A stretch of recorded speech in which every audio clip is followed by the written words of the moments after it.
वो एक ऐसा टाइम था जब मुझे लगा था कि मैं कभी भी अपने बेबी को फीड नहीं करवा पाऊंगी।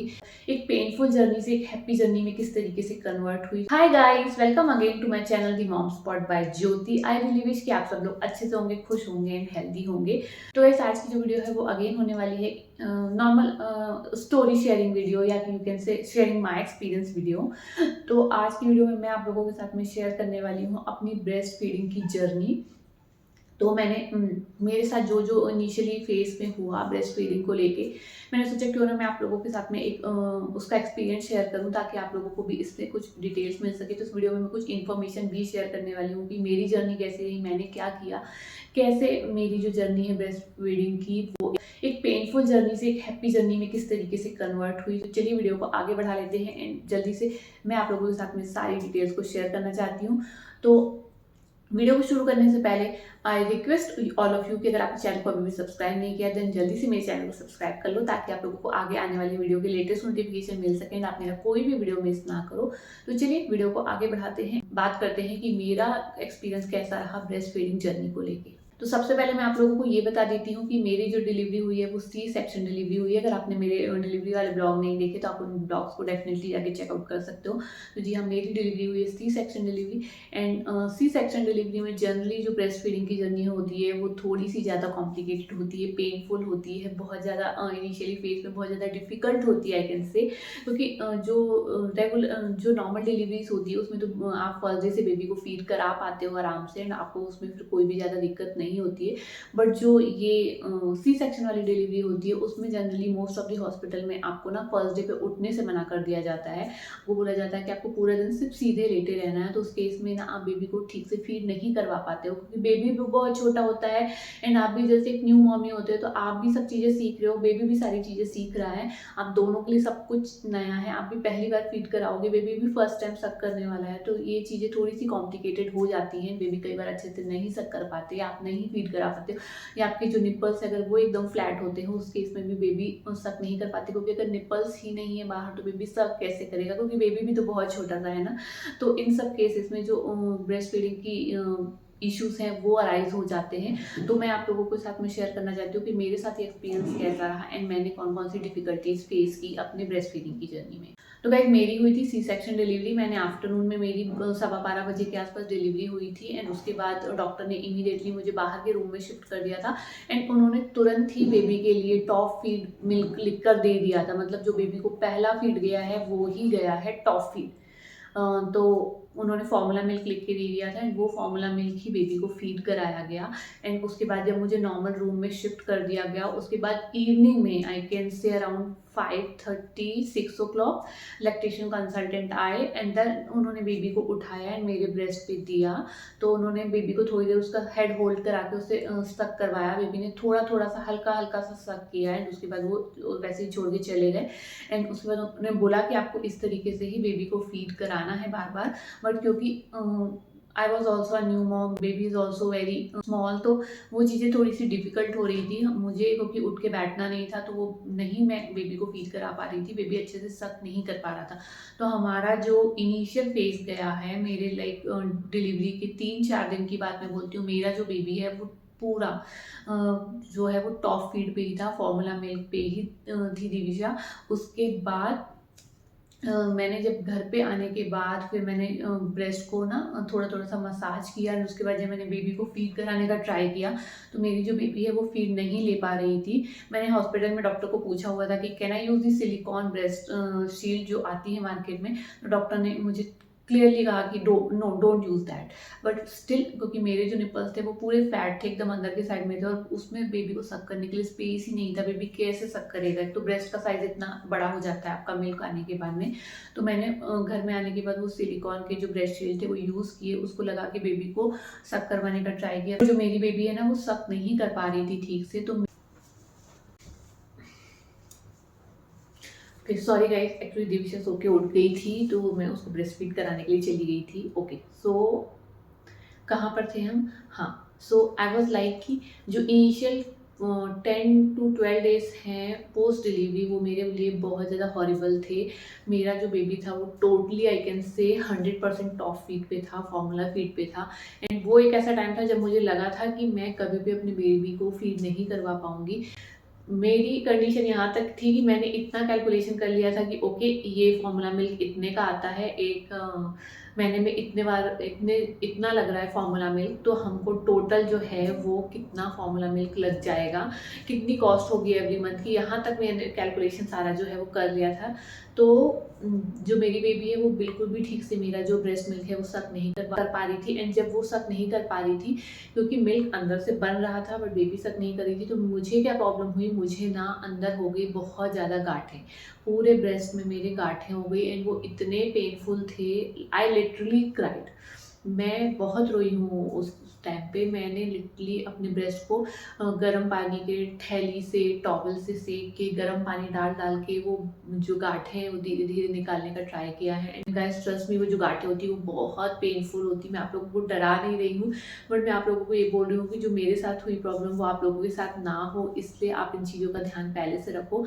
तो मुझे वो जो गाँठें हुई थी वो बार-बार बन जाती हैं, वो बहुत पेनफुल होती थी, क्योंकि जो मिल्क की गाँठें बनती हैं, जब हम नॉर्मल चीज़ कंडीशन में होते हैं तो हमें ऐसा लगता है कि मिल्क की गाँठें कैसे बनती होंगी, but guys trust me, milk की गाँठें बनती हैं, वो इतनी पेनफुल होती है ना कि आपको कोई चोट लग के जहाँ पे गाँठ बनती है उससे ज़्यादा पेनफुल वो गाँठें होती हैं। तो वो मैं धीरे-धीरे इस तरीके से ऐसे प्रेस कर के ना हाथों से उन गाँठों को रिमूव करती थी, बट क्या होता था, बेबी सक नहीं करती थी तो वो जो गाँठें थी वो वापस बन जाती थी। जो मेरे जो ब्रेस्ट थे वो एकदम ऐसे टाइट हैवी पत्थर जैसे हो जाते थे।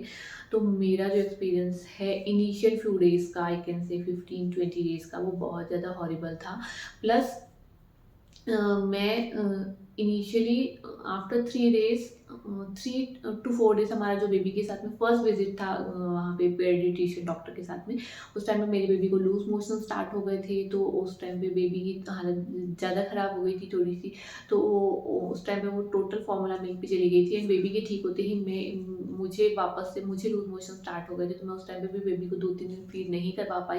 एंड वो जो 2-3 दिन मैंने बेबी को बिल्कुल भी अपने ब्रेस्ट पे नहीं लिया, क्योंकि मेरी हालत उस टाइम में बहुत ज़्यादा डाउन हो गई थी। तो उस वजह से क्या हुआ, मेरा जो मिल्क था वो उसके अंदर गाँठें बन गई, वो बहुत ज़्यादा पेनफुल होने लग गई। तो मैंने किसी तरीके से उन गाँठों को धीरे-धीरे रिमूव करना चालू किया।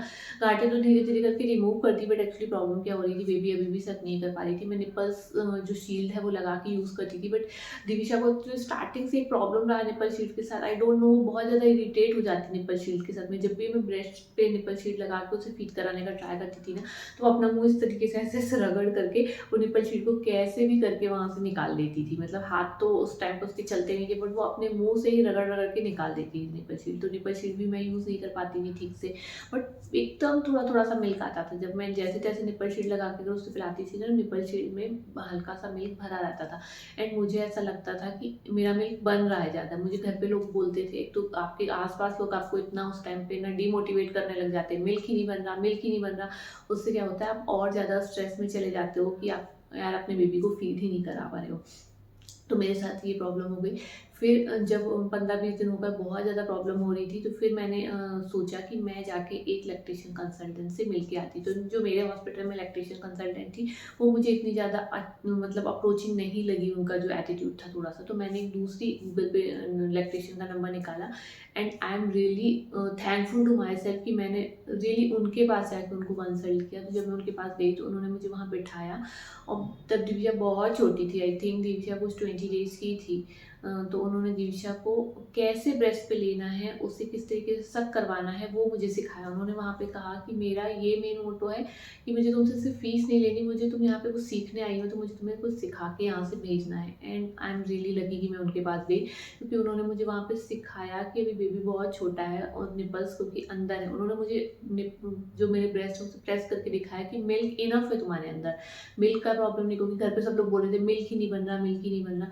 बट उन्होंने दिखाया कि मिल्क है, है, बट एक्चुअली बेबी सक नहीं कर पा रही है ठीक से, क्योंकि जो निप्पल्स है वो थोड़े से अंदर के साइड में दबे हुए हैं। तो फिर उन्होंने मुझे बताया कि आपको इस तरीके से ब्रेस्ट को पकड़ना है, होल्ड करना है, एंड बेबी का एक हाथ से जो फेस है उसको होल्ड करके बेबी के मुंह में बड़ा आ करवा के बेबी को उसके अंदर अपने जो निप्पल्स है वो ऑफर करने हैं बेबी को, उसमें बेबी धीरे धीरे सक करना स्टार्ट करे। बट उन्होंने कहा क्योंकि अभी निप्पल्स थोड़े से फ्लैट है, तो उन्होंने अगेन मुझे एक निप्पल शील्ड है वो प्रिस्क्राइब की, उन्होंने वो लिख के दी, एंड वो उन्होंने बोला कि ये सबसे अच्छी क्वालिटी की है, आप इसको ले जाके यूज़ करो घर पे।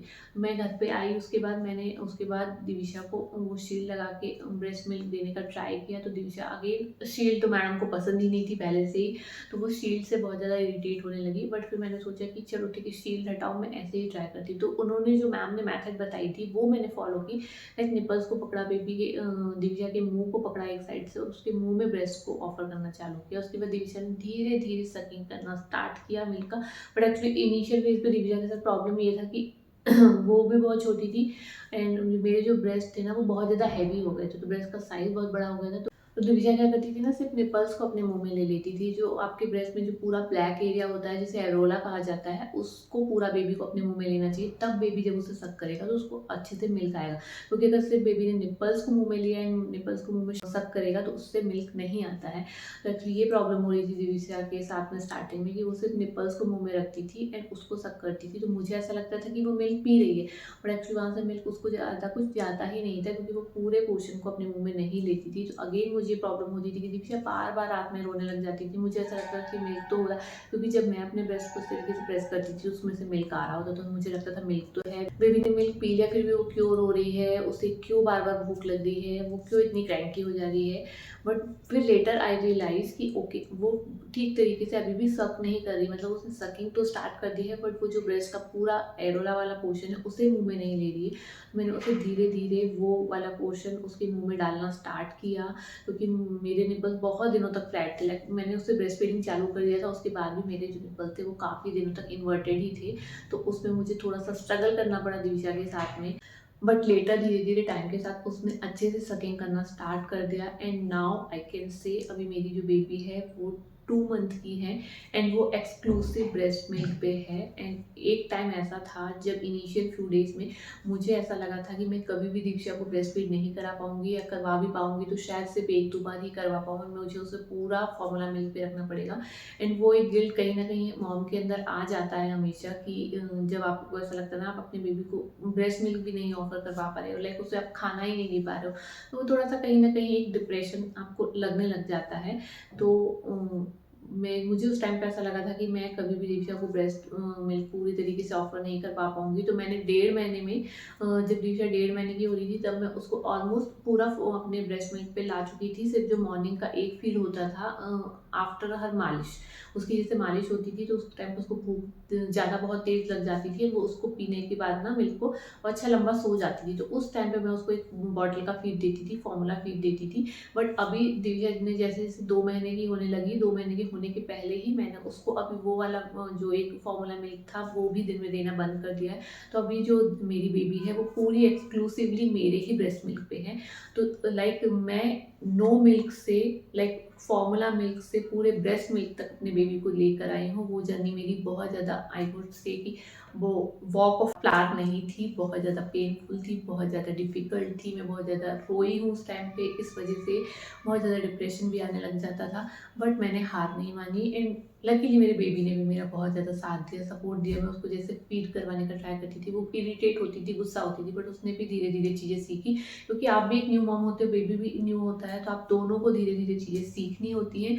तो आई वुड से कि अगर आपका ब्रेस्ट मिल्क नहीं बन रहा है, या ब्रेस्ट मिल्क बन तो रहा है लेकिन बेबी फीड नहीं ले पा रहा है, लाइक आपके निपल्स इन्वर्टेड हैं, या बेबी को नहीं आ रहा धीरे, तो आपको डिप्रेशन में जाने की ज़रूरत नहीं है। ये जो गिल्ट होता है ना कि मैं अपने बेबी को फीड नहीं करवा पा रही हूँ, ये वाला गिल्ट ऐसा है, उससे आप स्ट्रेस में जाते हो, और अगर आपने स्ट्रेस लिया तो आपका ब्रेस्ट मिल्क का सप्लाई धीरे धीरे होना कम हो जाएगा। स्ट्रेस से ब्रेस्ट मिल्क के सप्लाई पे बहुत ज़्यादा इफेक्ट पड़ता है गाइस। सो ट्रस्ट मी, आपको स्ट्रेस नहीं लेना है। ये चीज़ मुझे पहले से पता थी, मेरी फ्रेंड वगैरह ने, सिस्टर ने मुझे ऑलरेडी बोला हुआ था। तो मुझे ये पता था कि अगर मेरा बेबी फीड नहीं भी लेगा ना, तो भी मैं उस चीज़ का स्ट्रेस अपने ऊपर नहीं डालूँगी, क्योंकि मुझे पता था अगर मैंने स्ट्रेस लिया तो ऑलरेडी मेरा ब्रेस्ट मिल्क में मुझे प्रॉब्लम हो रही है। स्ट्रेस लिया तो जो थोड़ा बहुत भी बन रहा है वो भी बंद हो जाएगा। हालाँकि पोस्टपार्टम आप लोगों को ऑलरेडी बहुत सारी चीज़ों का डिप्रेशन होने लगता है, हार्मोन्स इतने ज़्यादा इधर-उधर हो रहे होते हैं कि आपको हर छोटी-छोटी बात पे रोना आता है, हर छोटी-छोटी बात पे गुस्सा आता है। तो ये सब चीज़ें ऑलरेडी होती रहती हैं। अगर आप इस चीज़ का भी स्ट्रेस ले लोगे कि मुझे मिल्क नहीं बन रहा, मिल्क नहीं बन रहा, मैं बेबी को फीड नहीं करवा पा रही हूँ, तो फिर आपका जो मिल्क सप्लाई है वो ऑलमोस्ट बहुत कम हो जाएगा एंड आपको बहुत ज़्यादा डिफ़िकल्टीज़ का सामना करना पड़ेगा। तो आई वुड से कि अगर आपको इनिशियल फेज़ में ब्रेस्ट फीडिंग में प्रॉब्लम हो रही है, तो 1-2 बार लैक्टेशन कंसल्टेंट से जाके मिलो। They are really helpful. कोई अच्छे लैक्टेशन कंसल्टेंट को ढूँढो एंड उसके बाद उनके पास जाओ और उनसे सीखो कि ब्रेस्ट फीडिंग कैसे करानी है। हम सबको पहले ऐसा लगता है कि यार ब्रेस्ट फीडिंग क्या है, ये तो बस नॉर्मल ब्रेस्ट पे बेबी को लिया, बेबी सक करेगा, दूध पी लेगा, इसमें कौन सा मतलब साइंस है, इसमें क्या सीखने की ज़रूरत है। बट गाइस ऐसा नहीं है, ये चीज़ें भी सीखनी पड़ती है हम लोगों को। आज के टाइम में थोड़ा-सा डिफ़िकल्ट होती हैं चीज़ें। तो ये थी मेरी ब्रेस्ट फीडिंग की जर्नी, जहाँ पे मैं अपने बेबी को नो ब्रेस्ट मिल्क से कंप्लीट टोटल ब्रेस्ट मिल्क पे लेकर आई हूँ एंड अब मेरी बेबी पूरे दिन भर में सिर्फ मेरा ही ब्रेस्ट मिल्क लेती है and she is very happy and she is gaining in weight as well. So ये थी मेरी ब्रेस्ट फीडिंग की जर्नी, जो मैं कहूँगी कि इनिशियली फेज़ में बहुत ज़्यादा पेनफुल थी। मतलब मैं इतना रोई हूँ ब्रेस्ट फीडिंग जब मैं नहीं करवा पा रही थी, स्पेशली जब मेरे ब्रेस्ट में गाँठें बन रही थी। इतनी गाँठें, उनको निकालने में जो आपको पेन होता है ना, I can not express here कि वो पेन कितना हॉरिबल होता है, बहुत ज़्यादा दर्द होता है, बहुत तकलीफ़ होती है।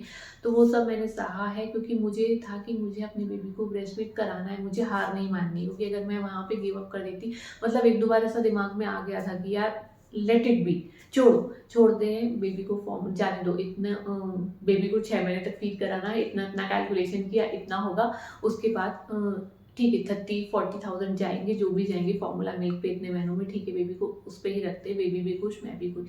बट फिर ऐसा था कि नहीं यार, ऐसा नहीं करना है, एटलीस्ट ट्राई तो करना है। जब तक ट्राई नहीं करेंगे तो पता कैसे चलेगा। तो मैंने ट्राई किया एंड मेरी ब्रेस्ट फीडिंग की जर्नी एकदम पेनफुल जर्नी से now it's very happy journey. मैं हैप्पीली अपने बेबी को जब भी उससे भूख लगती है फीड करवा पाती हूँ। इनफैक्ट मेरा भी मिल्क सप्लाई इतना ज़्यादा हो रहा है कि अगर बेबी मिल्क नहीं ले पा रही ना उतना, तो मुझे जाके वो एक्सप्रेस करके मिल्क को निकालना पड़ता है बाहर, रिमूव करना पड़ता है। तो अभी जो पहले मिल्क सप्लाई बिल्कुल भी नहीं था, वो अब इतना हो गया है कि मुझे एक्सेस मिल्क को रिमूव करके फेंकना पड़ता है। तो बस गाइस ऐसा था मेरा ब्रेस्ट फीडिंग का एक्सपीरियंस। आई होप आप लोगों को इस वीडियो से कुछ ना कुछ मोटिवेशन ज़रूर मिलेगा। अगर आपको भी ब्रेस्ट मिल्क नहीं बन रहा है, आपको ऐसा लग रहा है कि आप बेबी को फीड नहीं करा पा रहे, बेबी नहीं सीख रहा है, तो टाइम दो, अपने आप को भी टाइम दो, बेबी को भी टाइम दो। धीरे-धीरे आप दोनों चीज़ों को सीखोगे एंड एक दिन आपकी भी जो पेनफुल ब्रेस्ट फीडिंग की जर्नी है, वो ज़रूर एक हैप्पी ब्रेस्ट फीडिंग की जर्नी में कन्वर्ट हो जाएगी।